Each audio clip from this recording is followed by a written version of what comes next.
George Sterling here at Rebecca's. I'm out in the workshop. Yep, I've tossed out the shirt and tie for the day. Today is project day.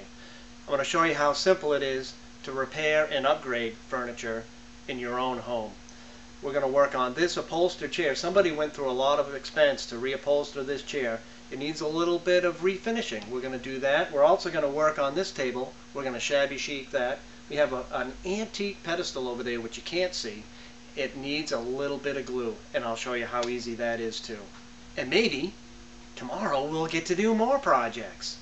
First thing we need to do is have a plan for the project. Where we know we're only going to be doing some minor refinishing of the entire wood around this chair. We'll get a closer look later, but you can see that when we get closer that this finish is just faded away. So we're going to add a little color and a little shine. What we're going to need, well, first we need a cup of coffee from Roy's Market in a cup from Monadnock Community Bank. Yep, I'm shameless on shopping local. We're going to use this as one of my favorite finishes. It is from Canada, but you can pick up a lot of great stuff right over at Beltate's. Another product that would be great for this job would be tung oil, and that is easily available. We're going to scuff up the finish a little bit with this 4/0 or 4/0 steel wool.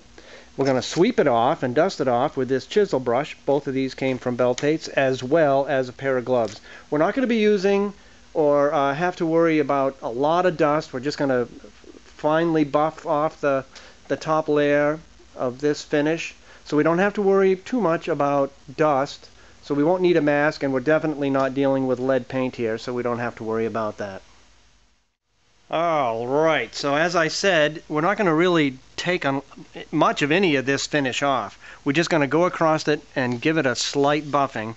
Don't have to worry about protecting the upholstery because it's very, very smooth steel wool, and really we're just sort of cleaning off any dust or clumps that might be hanging on here. I'm going to go around the back real quick, and you can see it really almost doesn't change the appearance of the wood at all, but it does scuff it up just a little bit.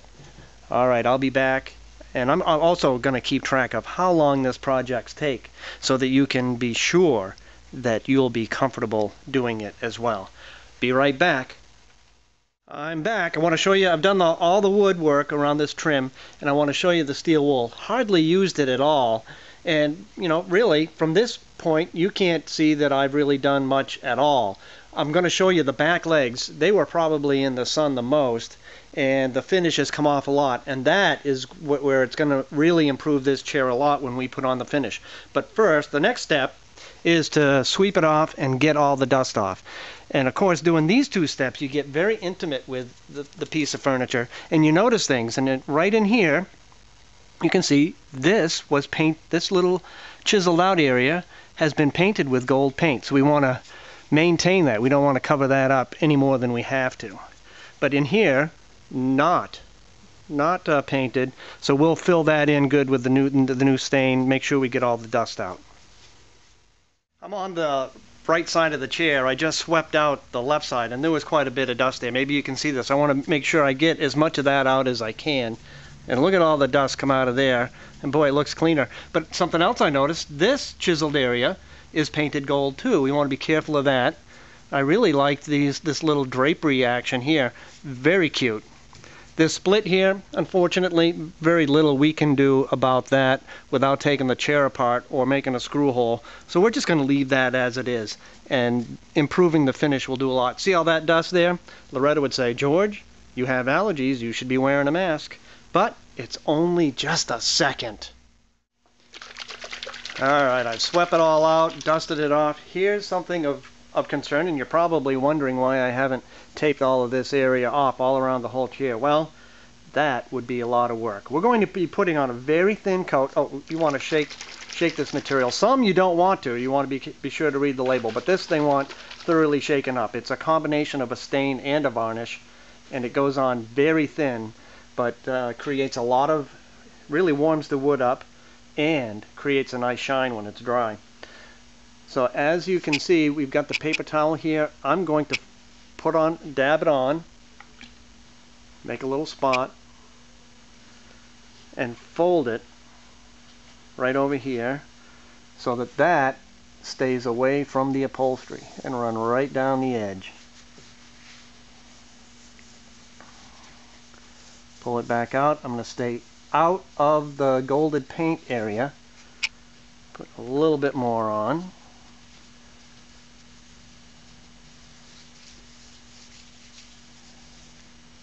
Get up around. And boy, it really brings out the color of the gold, warming up the wood just a little bit. Now I'm going to go around the back, and when I come back, I'm going to show you the other legs where you're really going to notice a huge difference in the way the wood looks. Here's the comparison of the left side that isn't done and the right side is done. You can see it's a lot warmer and a lot shinier.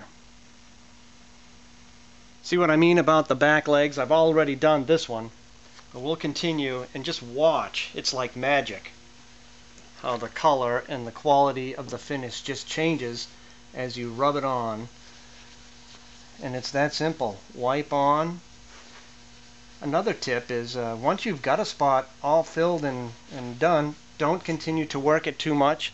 That only removes more of the material you just put on. Look at that scratch. Watch this. Whoa! It's like magic. Right up close, down the side. Inside of the leg, don't forget that. It does show. Now we're going to make use of this chisel brush. These carvings will be very difficult to fill with that. These are not painted, as you might remember.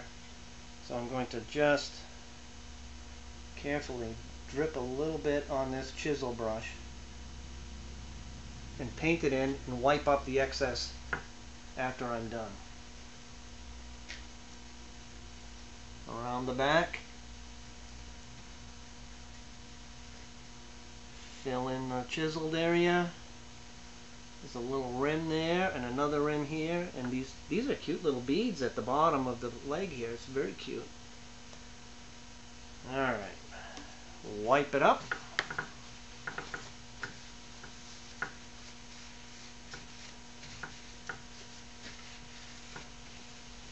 And all we have left to do is one more leg and we're done. Believe it or not, you know, you've had a few fade in and out. I'm under 15 minutes for this project, including the setup. One last comparison shot. Leg on the left, we just did that one. Now we're going to go across the front, and here again, here's another crack in the wood, a little bit where there's nothing we can do to repair that. It would be uglier if we did. So I'll do this leg next and we'll be done. Seriously, less than 15 minutes. It will take 24 hours for it to dry, but it'll be fully functional tomorrow.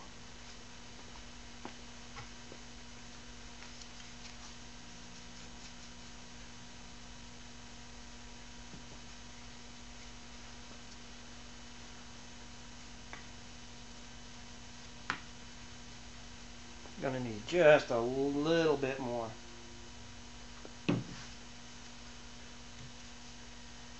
This leg is pretty dry too, like the back ones.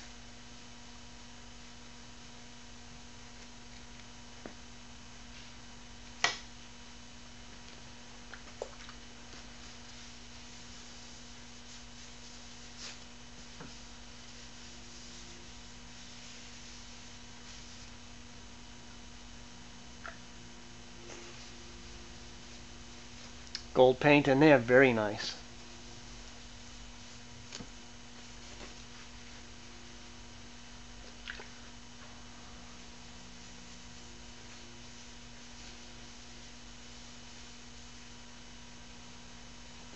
Wipe up the excess on the leg. Last detail, take a walk around and look for spots that you missed.